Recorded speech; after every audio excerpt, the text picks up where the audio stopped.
ముందుగా అందరికీ వినాయక చవితి శుభాకాంక్షలు. ఫెస్టివల్ అందరూ ఎలా జరుపుకున్నారు? నేనైతే చాలా బాగా జరుపుకున్నాను. పండగ ముందు రోజు మావిడాకులు అన్నీ కట్టేసి పెట్టుకున్నాను. అన్ని పనులు ఫెస్టివల్ రోజే చేసుకోవాలంటే కిడ్స్తో కష్టమవుతుంది అనేసి మావిడాకులు ఒకటి నైటే కట్టేసి పెట్టుకున్నాను. సో ఎర్లీ మార్నింగ్ 4:30కే లేసేసి గుమ్మానికంతా ఒకసారి పూజించుకున్నాను. పసుపు రాసి కుంకుమతో బొట్లు పెట్టేశాను. ఆ తర్వాత గుమ్మం ముందు ముగ్గు వేసి పసుపు కుంకుమ పెట్టుకున్నాను. రంగులేమీ వేయలేదు, పిల్లలు ఉన్నారు కదా కొంచెం ప్రాబ్లం అవుతుంది అనేసి చాక్పీస్తో వేసేసుకున్నాను.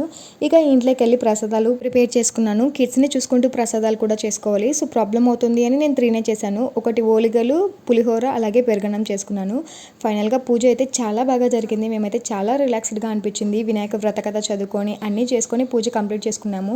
ముందు కంటే పూజ అయిపోయిన తర్వాతనే దేవుని రూము చూడడానికి చాలా బాగా ఉంటుంది. నాకైతే చాలా బాగా నచ్చింది. ఆ దీపాల వెలుగులో దేవుడు చాలా అంటే చాలా బాగా ఉన్నాడు. ఇంట్లో పూజ కంప్లీట్ అయిపోయాక సో మా ఇంటి దగ్గర పెట్టిన దేవుని దగ్గరకు కూడా వెళ్ళి అక్కడ ప్రసాదం ఇచ్చేసి ఆ తర్వాత ఊరికి వెళ్ళాము. ఫస్ట్ డే అంతా ఇక్కడే ఉన్నాము. సెకండ్ డే అమ్మ వాళ్ళ ఇంటికి వెళ్ళాము. అది ఫుల్